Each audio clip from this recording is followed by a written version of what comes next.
So ಇದು ನಮ್ಮ ಮನೆ. ನಾವು ಹಿಂದಿನ ದಿನ ರಾತ್ರಿ 10:30 ಆಗಿತ್ತು ನಮ್ಮ ಊರು ಬಂದಾಗ. ಮರನೇ ದಿನ ಇದನ್ನು 4 ಗಂಟೆದ್ದು ನಮ್ಮ ಮಾವಾರ ಆ್ಯಕ್ಚುಲಿ ಬೆಳಗ್ಗೆ 9 ಗಂಟೆಗೆ ಅಂಗಡಿಗೆ ಹೋಗ್ಬಿಡ್ತಾರೆ. ನಮ್ದು ಆಟೋಮೊಬೈಲ್ ಶಾಪ್ ಐತಿ.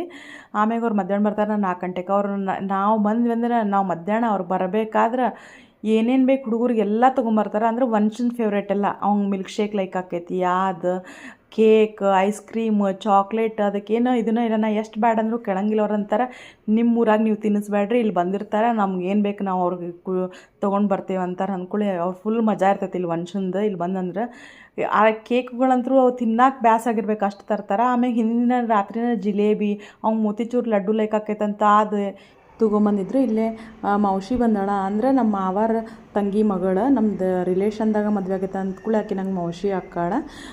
ಪಪ್ಪಾಗ ಬೆಟ್ಟೆ ಆಗಂಗಿಲ್ಲ ಅಂಥೇಳಿ ಅವ್ರು ಬೆಳಗ್ಗೆನೇ ಹೋಗ್ಬಿಡ್ತಾರೆ, ಬೆಟ್ಟ ಆಗೋದಿಲ್ಲ ಅಂತೇಳಿ. ಮಧ್ಯಾಹ್ನ ಬಂದಿದ್ಲು ಬೆಟ್ಟೆ ಆದ್ರೆ ಅಂಥೇಳಿ. ಅದಾದ್ಮೇಲೆ ನಾನು ನಮ್ಮ ಮನಿಯರ್ ಮಾರ್ಕೆಟಿಗೆ ಬಂದಿದ್ವಿ. ನಮ್ಮ ಊರಾಗ ಅವತ್ತು ಸಂತೆ ಇತ್ತು.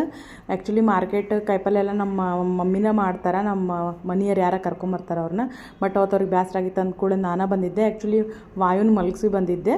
ಆದ್ರೆ ವಾಯು ನಾವು ಬರೋದ್ರಾಗ ಎದ್ದು ಬಿಟ್ಟಿದ್ದೆ, ಎಲ್ಲ ಅಳ್ತಾನ ಅಂತ ಮಾಡಿದ್ವಿ. ಅಳವಲ್ಲಾಗಿದ್ದೆ, ಯಾಕಂದ್ರೆ ಆರಾಮ್ ಟೆಡ್ಡಿ ಬರ್ ಜೊತೆ ಆಡಾಕತ್ತಿದ್ದೆ. Thank you for watching.